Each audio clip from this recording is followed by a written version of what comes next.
Rain hammered down when Finn Carter, a single father, heard movement behind his house.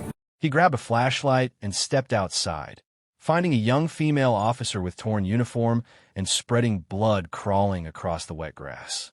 "Please tell my daughter the truth," she whispered, pressing a bloodstained USB drive into his palm.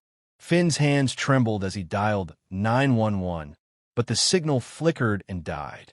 He had no idea that moment would pull him and his son straight into the center of a massive cover-up. The morning had started like any other in Finn Carter's modest Riverton home, a T-36. He had built a quiet life around routines and caution. Eggs sizzled in the pan, while 8-year-old Leo sat at the kitchen table, assembling a complex circuit board with the focus of a surgeon. Finn watched his son work, seeing echoes of the boy's mother in every concentrated expression. For years had passed since Vivian's death, officially ruled a single-vehicle accident on a rainy night. For years of unanswered questions that noted at Finn's gut like rust eating through steel. "Dad, what makes someone hero?" Leo asked without looking up from his project. Finn flipped the eggs carefully, considering someone who does the right thing even when it's hard. Even when it costs them something like soldiers, sometimes like your mom too. She helped people every night at the hospital. Leo nodded satisfied and returned to his wires. Finn finished breakfast and moved to repair a faulty outlet in the hallway. His hands, scarred from years as a military ordnance technician, worked methodically through the process. Check the breaker, test the voltage, replace the damaged component. These skills had translated well to civilian life as a handyman, though the pay was modest and the work irregular. Later, while organizing Vivian's memory box, Finn found something he had overlooked before. A hospital shift receipt dated the night she died. The timestamp showed her leaving work at 11:45, but the accident report placed her crash at 11:30. 15 minutes. That made no sense. He stared at the paper, turning it over in his hands like a puzzle piece that refused to fit. Outside, thunder rolled across the afternoon sky, promising another storm. As evening fell, Leo helped prepare dinner, chattering about his school's robotics club and the new encryption program a teacher had shown them. Finn listened with half his attention, the other half drifting to that receipt, to Vivian's last shift, to the questions that never quite left him alone. He checked the door locks twice, a habit formed in war zones and reinforced by single parenthood. The world outside felt increasingly uncertain, and Leo was all he had left to protect. By 10 o'clock, the storm had arrived in full force. Rain lashed the windows in waves, and the lights flickered once, twice, then steadied. Leo was asleep upstairs, clutching a stuffed robot Vivian had made him years ago. Finn stood at the kitchen sink, washing the dinner dishes and listening to the weather rage outside. That was when he heard it, a metallic scraping sound, barely audible over the storm. Then a thud against the back fence. Finn dried his hands slowly, his military training kicking in automatically. Assess, verify, act. He grabbed the heavy mag light from the drawer and moved to the back door. Through the rain-streaked glass, he saw nothing but darkness and water. He opened the door carefully, letting the storm's roar wash over him. The beam of his flashlight cut through the downpour, sweeping across the small yard. There, a shape moving near the fence line. Not an animal, too large, too deliberate in its crawling motion. Finn stepped into the rain, immediately soaked. As he approached, his light found her. A woman in a police uniform, torn and mud-stained, dragging herself across his lawn. Her face was pale as chalk, lips moving soundlessly. Blood mixed with rainwater, creating dark pools in the grass. "Hold on," Finn said, dropping to his knees beside her. His hands moved automatically, checking for wounds. Gunshot to the abdomen high and right. Pressure point on the leg where something had torn through. She was dying, and quickly. "Please," she gasped, her hand clutching at his shirt with surprising strength. "Tell my daughter. Tell her the truth." Her other hand pressed something small and hard into his palm. A USB drive, its metal casing slick with blood. Kane Logistics 17B. They'll say I.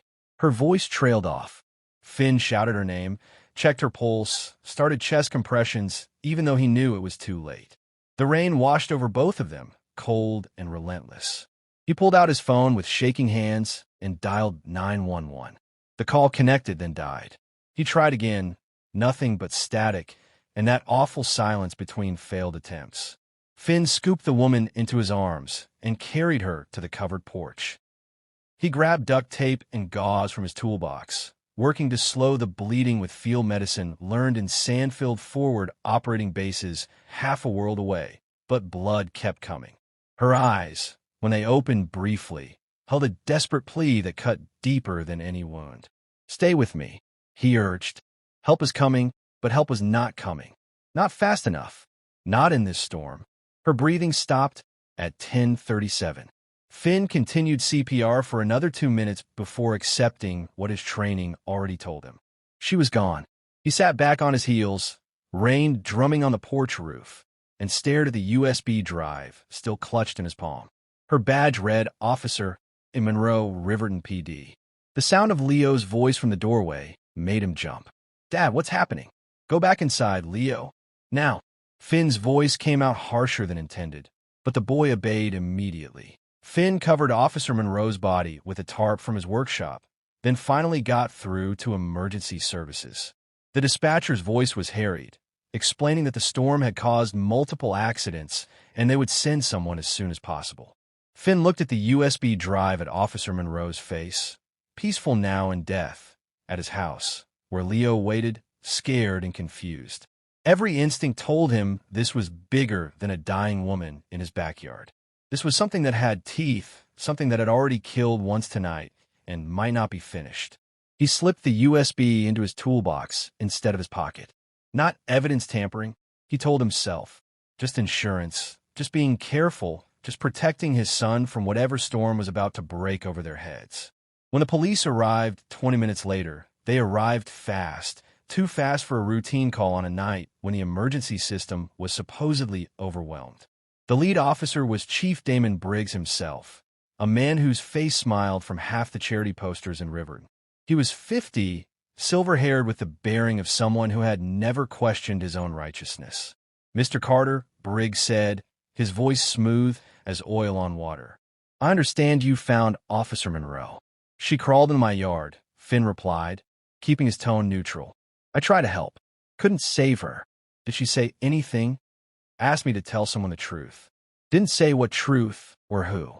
Briggs nodded slowly, his eyes scanning the porch, the yard, Finn's face. "Did she have anything with her?" "Phone, weapon, documents, just her badge and gun, both still on her. We'll need to collect all evidence." "Standard procedure." Briggs gestured to his officers, who moved with military precision to process the scene.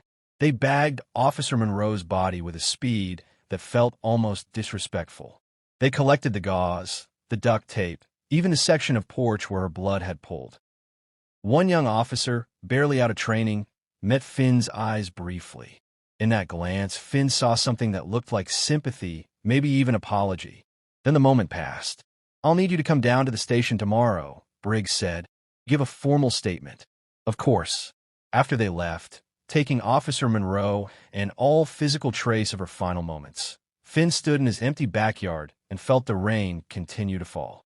Inside, Leo waited at the kitchen table, eyes wide and frightened. Finn sat down beside him, struggling to find words that would make sense of what the boy had glimpsed. "Someone got hurt," Finn said carefully. "The police are handling it now." "Is she dead?" "No point lying. Leo was too smart for that." "Yes." "Did you try to save her?" "I did everything I could." Leo processed this in silence, then nodded. Okay, he trusted his father completely. The way children do before the world teaches them skepticism. Finn felt the weight of that trust like a physical thing, heavy and precious. After Leo went back to bed, Finn retrieved the USB drive from his toolbox. He held it under the kitchen light, turning it slowly. Blood had dried in the crevices of the metal casing. Officer Manu's last gesture, her final desperate act. He thought about what she had said. Kane Logistics, 17B, tell the truth. He thought about Vivian, her shift receipt, the timing that never made sense. He thought about Chief Briggs arriving so fast, asking so carefully about what Officer Monroe might have said or given him. Finn Carter had spent 12 years in the military, learning to read situations, to spot patterns, to recognize when something was wrong. Every instinct he possessed was screaming now. This was not a random tragedy. This was not over. And if he handed over this USB drive tomorrow at the station, it would disappear into evidence, lock up, and never see daylight again. The smart play was obvious. Turn it in. Let the system work. Keep his head down and his son safe. But Finn kept thinking about Officer Monroe's eyes, about her last words, about the way Briggs had looked at him, measuring and calculating about Vivian. He went to Leo's room and stood in the doorway, watching his son sleep. 8 years old, smart, kind, full of potential, everything good that remained in Finn's world. What kind of hero would he be if he let this go? What kind of father would he be if he didn't? The next morning, Finn made his decision. He woke Leo early and sat him down with the seriousness that the boy had learned meant important adult business. "I need your help with something," Finn said. "Something secret and very important." Leo's eyes lit up with the particular brightness of a child being trusted with grown-up responsibility. "What is it?" Finn showed him the USB drive, now clean of blood. "Someone gave this to me. It might have important information on it, but I need to make sure it's safe first before I show anyone else." "Do you remember that program your teacher showed you? The one about hiding files?" "Steganography," Leo said proudly. "Hiding data inside pictures." "Exactly. I need to check if there's anything like that on here, but carefully. And we don't tell anyone we have this yet. Can you do that?" Leo nodded solemnly. Like a mission. Like a mission. While Finn made breakfast, Leo worked at the old laptop they used for his school projects. The boy's fingers moved across the keyboard with the casual competence of his generation, for whom technology was as natural as breathing. After 20 minutes, he called his father over. "Dad, look. There's a bunch of normal folders, but they're kind of empty. Just random stuff. But when I ran this scanning program we used at Robotics Club, I found hidden data in these image files." The laptop screen showed folder after folder documents. Financial ledgers labeled Community Charity Fund. Audio files marked Dispatch Archives. Video fragments titled Body Cam Footage. Finn's hands clenched as he scrolled through the files. The charity ledger showed payments to funeral homes, crematoriums, ambulance services, amounts that made no sense for legitimate charitable work.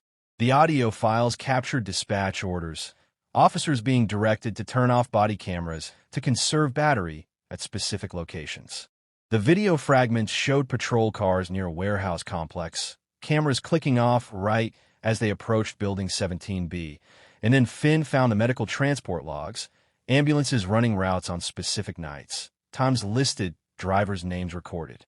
He referenced them against his phone's photo archive, where he had kept a picture of Vivian's shift receipt. The night she died, 3 ambulances had run the same route, logged as medical supply transfers, but the timing overlapped perfectly with her accident location. Finn's breath came shallow. His vision tunneled. For 4 years, he had accepted the official story. Single vehicle accident, rainy night, tragic, but straightforward. Now he was looking at evidence that suggested Vivian might have seen something she should not have seen, might have been in the wrong place at the wrong time, might have been silenced. "Dad," Leo's voice pulled him back. "Are you okay?" Finn forced his hands to steady. "I'm fine. Good work, Leo. Really good work." "What does it mean?" "It means some bad people did bad things, and a brave police officer was trying to stop them." Leo absorbed this with the gravity of childhood, when right and wrong still seemed clear and absolute. "What we do now?" That was the question, wasn't it? Finn's first instinct was to drive straight to the FBI field office in the next county and dump this entire mess in their lap. But that meant exposing Leo to whatever came next. Interviews, investigations, protection details if things got ugly. And things always got ugly when you went after people with power. His second instinct was to make backup copies and then present this at the police station, force a public reckoning. But Chief Briggs ran that station. Whoever else was involved would have time to disappear evidence, coordinate stories, make this whole thing vanish like morning fog. Finn opened his laptop and began working methodically. First, He copied everything to 3 separate locations.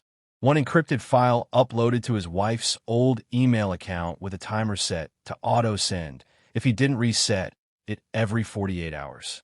One burned to a micro SD card that he hid inside a hollowed-out wall outlet in the kitchen. One printed as hash codes on sheets of paper that he slipped into Leo's math homework folder, disguised as practice problems. Then he looked at the final file on the USB drive. An email draft never sent, addressed to a name Finn didn't recognize. The sender was Officer Astor Monroe. The message read simply, "If I'm gone, meet at 17B Thursday, 1:20 a.m. Bring cameras." Today was Wednesday. Finn checked his watch. He had 30 hours to decide if he was going to do something incredibly brave or incredibly stupid. Possibly both. That afternoon, a police cruiser pulled up outside Finn's house. Not Chief Briggs this time, but Lieutenant William Hayes, a man whose tired eyes and careful movements suggested someone carrying weight they had never wanted to shoulder. Hayes knocked politely and waited on the porch, his badge visible, but his weapon holstered and unthreatening. "Mr. Carter, I'd like to ask you a few follow-up questions about last night," Hayes said when Finn opened the door. "Should I call a lawyer? You're not under suspicion. I just need to clarify some details." Hayes glanced past Finn into the house, then back. "May I come in?" Finn assessed the man. Military bearing. Probably Marines from the way he held himself. Late 40s wedding ring worn thin, coffee stains on his uniform from too many long shifts. This was not a man who had chosen to be dirty. This was a man trapped in a system that had gone rotten around him. "Sure," Finn said, stepping aside. They sat at the kitchen table. Leo was at school. The house quiet except for the tick of the wall clock. Hayes pulled out a notebook, but didn't immediately open it. "Officer Monroe was a good cop," Hayes said finally. "One of the best I've served with. She had a daughter, Serafina, 22 years old, law student. Bright future ahead of her. I'm sorry for their loss." Monroe had been investigating some irregularities in department funding. Nothing official, just her own concerns. She kept it quiet. Hayes met Finn's eyes directly. "Did she give you anything? Say anything specific?" Here was the moment. The fork in the road. Finn could lie convincingly, or he could trust his read of this tired, conflicted man. "She asked me to tell her daughter the truth," Finn said carefully. "That's all she said before she died." Hayes nodded slowly. "The truth about what?" "I assume about whatever got her killed."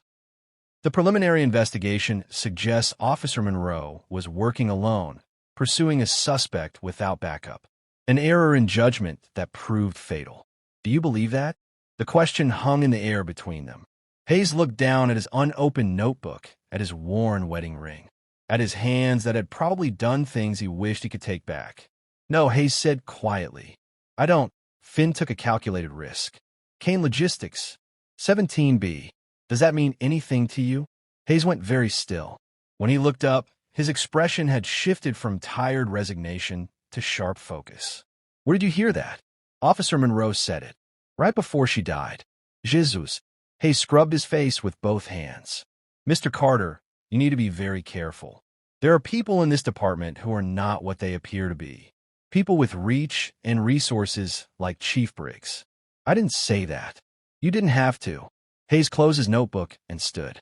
"I can't protect you if you do something rash. But I also can't stand by and watch good people get buried alongside the truth that." He pulled out a business card and wrote something on the back. "This is my personal cell. If you need help or if you find yourself in immediate danger, call me. Not the station, me directly." After Hayes left, Finn sat at his kitchen table and thought about courage versus stupidity, about duty versus survival, about the example he wanted to set for his son. Then he went to his workshop and began preparing equipment. A small camera with infrared capability, a voice recorder, a set of lockpicks he had kept from his military days. For reasons he could never quite articulate, the tools of investigation, or perhaps the tools of his own downfall. That night at dinner, Leo asked, "Are we in trouble?" "Why would you think that? You have your mission face on like when you used to get ready for deployments." Finn smiled despite himself. His son saw too much, understood too much. "We're not in trouble, but I need to check something out tonight. Something important. Can I come?" "No." This is adult business. But I helped with the files, and you did great. But this next part is not for kids. Finn reached across the table and squeezed Leo's shoulder. I need you to stay here. Keep the doors locked. And if anyone comes except me or Lieutenant Hayes, you hide in the crawl space like we practiced. Can you do that? Leo wanted to argue. Finn could see it in the set of his jaw. The flash of defiance that reminded him so much of Vivian. But the boy also understood when his father was serious, when the game had stakes that weren't pretend. Okay, Leo said, but promise you'll come back. I promise I'll do everything I can to come back before dawn. If I'm not here by 6 a.m., you call Lieutenant Hayes. Not 911. Hayes, you have his number? Leo nodded, suddenly looking much younger than 8. Suddenly looking scared, Finn pulled his son into a hug and held on tighter than usual. I love you, buddy. Whatever happens, remember that your mom loved you and I love you. And everything I do is to make sure you grow up in a world where good people can win. At 12:45 a.m., Finn parked his truck 3 blocks from the Kane Logistics warehouse complex. The industrial area was quiet at this hour. Just the distant hum of highway traffic and the occasional bark of a dog. Building 17B sat in the middle of the complex, a converted cold storage facility with minimal external lighting and cameras that swept in predictable patterns. Finn had spent 2 hours observing, timing, planning. He wore dark clothes and work gloves, carried a small pack of equipment, and moved with the methodical care of someone who had done similar work in much more hostile environments. The fence was chain link, 12 foot tall, but there was a service gate with a magnetic lock that yielded to patient manipulation. Inside the perimeter, Finn kept to the shadows, moving between buildings, watching the cameras, counting seconds. He reached the south entrance of Building 17B and examined the card reader. This was harder. He did not have the skills to hack electronic systems, but he had brought something else, a thin strip of metallic film that he pressed against the reader while holding a powerful neodymium magnet on the other side. The mechanism clicked, confused by the magnetic interference, and the lock disengaged for 3 seconds, long enough. The interior of the warehouse was cold and dim, lit by pale blue mercury vapor lights that cast everything in corpse-like tones. The air smelled of chemicals and refrigeration. Rows of pallets stretched into the distance, labeled with medical supply company logos. Finn moved carefully between them, his camera recording everything. He found a first anomaly within minutes. A pallet marked surgical supplies. County Hospital had been partially unpacked. Inside the medical equipment boxes were bundles wrapped in plastic packed with the efficiency of factory production. Finn cut one open carefully. White powder. He did not need to test it to know what he was looking at. Further back, he found scheduling boards showing ambulance and hearse routes, times and locations marked with precision. The routes formed a distribution network spanning 3 counties. He photographed everything, his pulse steady despite the risk, his training overriding fear. That was when he heard voices. Finn dropped behind a pallet as lights brightened. 2 figures walked into the main warehouse space. Chief Briggs and another man, tall and lean, in an expensive suit. The second man had silver hair and moved with the confidence of someone who had never faced real consequences for his actions. The Monroe situation is contained, Briggs was saying. No loose ends. You're certain? The silver-haired man spoke with the flat effect of pure pragmatism. She had a reputation for thoroughness. She had a USB drive. It's been recovered and destroyed. The single father who found her knows nothing. He's not a problem. Finn's jaw clenched. They were talking about him. They believed they had secured everything. Good. The silver-haired man said, the network has been profitable precisely because we maintain absolute security. No records, no witnesses, no exceptions. Understood. Mr. Kane, Oliver Kane. Finn filed the name away, still filming. What about the internal concerns? Kane continued. Hayes has been asking questions. Hayes is trapped by his own conscience. He knows enough to be worried, but not enough to act. And even if he tried, who would believe him over me? Briggs laughed, the sound echoing in the cold space. I've spent 20 years building credibility in this town. I'm untouchable. They moved deeper into the warehouse, discussing schedules and quantities with the casual tone of legitimate business. Finn shifted position to maintain his angle, his boot brushing against a metal pipe. The sound was tiny, barely audible, but in the warehouse's echoing space, it rang like a bell. Briggs froze. What was that? Probably rats, Kane said dismissively. But Briggs was already moving, pulling his service weapon, his eyes scanning the shadows. Security. This is Briggs. I need a full sweep of Building 17B. Now, Finn ran. No choice now. He sprinted toward the exit, pursued by shouts and the thud of boots on concrete. The south door had auto-locked behind him, so he pivoted toward the loading dock, vaulting over pallets, his lungs burning. Behind him, flashlight beams cut through the darkness. A gunshot cracked, the bullets sparking off metal. Somewhere to his left, Finn crashed through an emergency exit, alarms blaring, and ran into the night. He made it to his truck and burned rubber pulling away. In his rearview mirror, he saw two vehicles light up and give chase. His hands were steady on the wheel, his mind calculating distances and options. They could not let him escape. He had seen too much, recorded too much, become too dangerous. Finn drove hard toward the Riverton Bridge, an old concrete span that crossed the river at its narrowest point. As he reached the midpoint, one of the pursuing vehicles pulled alongside and sideswiped him. His truck shuddered, tires screaming as he fought to maintain control. He made a decision in the space of heartbeats. At the next impact, he would let the truck spin. He would aim for the support barrier and try to survive the crash. They wanted him dead, but needed it to look accidental. He could use that. The second impact came. Finn jerked the wheel right, sending his truck into a controlled spin that ended with a bone-jarring crunch against the bridge barrier. The windshield spiderwebbed. His ribs screamed, but he was conscious and moving. The pursuing vehicle stopped. Men emerged, silhouettes against headlights. Finn stumbled out of his truck and over the barrier, letting himself drop into the river 15 feet below.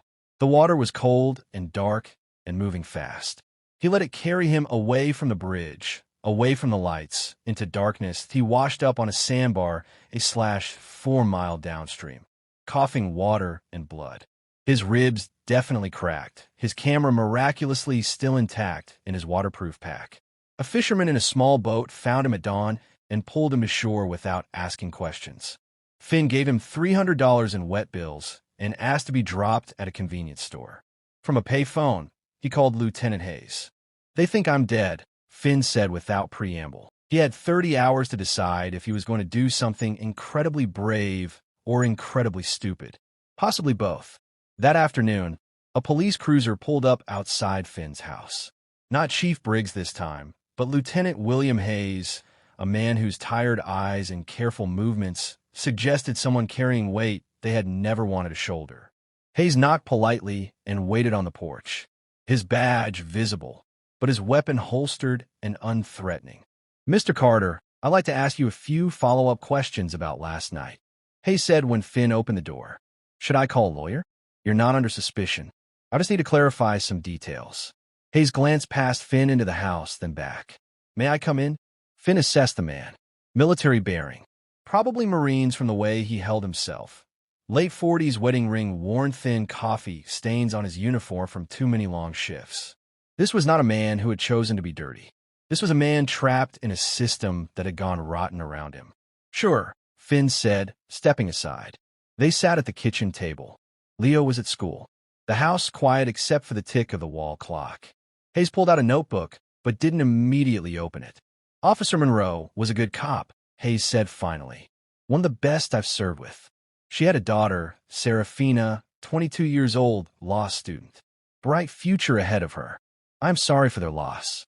Monroe had been investigating some irregularities in department funding. Nothing official, just her own concerns. She kept it quiet. Hayes met Finn's eyes directly. "Did she give you anything? Say anything specific?" Here was the moment. The fork in the road. Finn could lie convincingly, or he could trust his read of this tired, conflicted man. "She asked me to tell her daughter the truth," Finn said carefully. "That's all she said before she died." Hayes nodded slowly. "The truth about what?" I assume about whatever got her killed. The preliminary investigation suggests Officer Monroe was working alone, pursuing a suspect without backup. An error in judgment that proved fatal. Do you believe that? The question hung in the air between them. Hayes looked down at his unopened notebook, at his worn wedding ring, at his hands that had probably done things he wished he could take back. No, Hayes said quietly. I don't. Finn took a calculated risk. Kane Logistics. 17B. Does that mean anything to you? Hayes went very still. When he looked up, his expression had shifted from tired resignation to sharp focus. Where did you hear that? Officer Monroe said it. Right before she died. Jesus. Hayes scrubbed his face with both hands. Mr. Carter, you need to be very careful. There are people in this department who are not what they appear to be. People with reach and resources like Chief Briggs. I didn't say that. You didn't have to. Hayes closed his notebook and stood. I can't protect you if you do something rash. But maybe it was also the childhood of someone learning that courage mattered, that truth mattered, that one person could make a difference if they refused to look away. At 9 p.m., Finn entered the police station through the parking garage, moving with the crowd of officers coming on shift.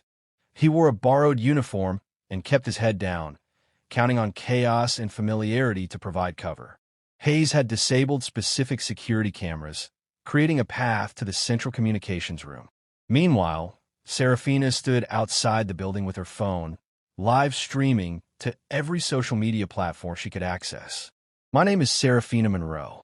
My mother was Officer Aster Monroe, killed 2 nights ago while investigating corruption in this department.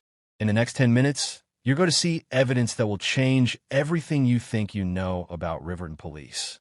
Inside, Finn reached the communications room and plugged in the device Hayes had provided. Screens throughout the building began displaying the warehouse footage. Briggs and Kane discussing their network, the drugs, the ambulance routes, the paper trail connecting everything back to the community charity fund. In the main briefing room, officers stood frozen, watching their chief commit crimes in high definition. In the lobby, civilians pulling permits stared at screens, showing a conspiracy they had never imagined. In his office, Chief Briggs looked up from paperwork to see his own face on the monitor, saying words that ended his career and probably his freedom. He ran or tried to, but the FBI had already surrounded the building. When Briggs pulled his weapon, he found himself facing a dozen federal agents who had no patience for local corruption. The arrest was televised. The evidence was overwhelming. And when they searched Briggs's home and office, they found documents connecting him to 14 other deaths over the past 5 years, including a file labeled Carter Viven Incident Report. Finn read that file, sitting in an FBI conference room with Lieutenant Hayes beside him and Special Agent Reeves across the table. Viven had been working the night shift when an ambulance brought in medical supplies that she had questioned. She had called it in to her supervisor, and 12 minutes later, she had died in a single vehicle accident on a road she drove every day. They didn't even try to be subtle, Finn said, his voice hollow. They didn't think they needed to, Reeves replied. They thought they were untouchable. The arrests expanded like ripples in water. Oliver Kane, 3 other police officers, 2 paramedics, a funeral director, an official in the county medical examiner's office. The network had been vast and efficient, operating in plain sight, protected by badges and authority that nobody questioned. 2 weeks later, Riverton held a memorial service for Officer Aster Monroe in the town square. Hundreds attended. Serafina spoke about her mother's courage and dedication to truth. Hayes, now acting chief, penning a full department review, promised reforms, and Finn stood in the back with Leo, watching as justice took its fragile, imperfect shape. Serafina found them afterward. She knelt down to Leo's level and smiled. Your dad tells me you're really good with computers. Leo nodded shyly. My mom would have liked you. She always said, the best investigators are curious and careful. You're both. Leo beamed. Serafina stood and looked at Finn with an expression that held grief and gratitude in equal measure. Thank you for being there, for not looking away. I'm sorry I couldn't save her. You saved her truth. That's what she asked for. 6 months later, they opened Truth Haven in a renovated building downtown. The center provided resources and protection for whistleblowers, connected them with legal help, and documented cases of corruption and abuse. Finn ran operations. Serafina handled legal strategy. Hayes served as advisory board chair. Leo, now 9, gave tours to school groups, explaining the importance of backing up data and preserving evidence. The work was hard and often frustrating. Systems resisted change. Powerful people fought back. But slowly cases came alight. Truths emerged from shadows. People learned that speaking up was possible, that protection existed, that courage could be contagious. One afternoon, Finn found himself standing in front of a memorial wall they had installed, names of people who had died trying to expose corruption. Astrid Monroe, Vivian Carter, 12 others whose stories they had uncovered. He traced his wife's name with one finger, feeling the carved letters, thinking about the roads not taken, the what-ifs that served no purpose except pain. "She'd be proud of you," Serafina said, appearing beside him. "I didn't do this for pride. I know you did it because it was right." Same reason she would have. Serafina paused, choosing her words carefully. "My mother used to say that truth fears no rain, that if something is real and important, it survives storms." Finn thought about that rainy night, about blood and mud and a dying woman's last request, about his son growing up in a world slightly better than it had been, about justice earned through courage and sacrifice. "Yeah," he said quietly, "I think she was right." Outside, Leo was showing a group of teenagers the proper way to encrypt files. The afternoon sun slanted through windows, catching dust motes and hope in equal measure. Finn watched his son teach and thought about legacies, about the people we become when we choose to act instead of looking away. On the memorial wall, beside the names of the fallen, a plaque read, "For those who dare to tell the truth, simple words." But in a world often complicated by lies and moral compromise, simplicity had its own power. Finn touched the plaque, touched his wife's name one more time, then went to join his son. There was work to do. There would always be work to do. But for now, in this moment, the truth stood in sunlight, and that was enough.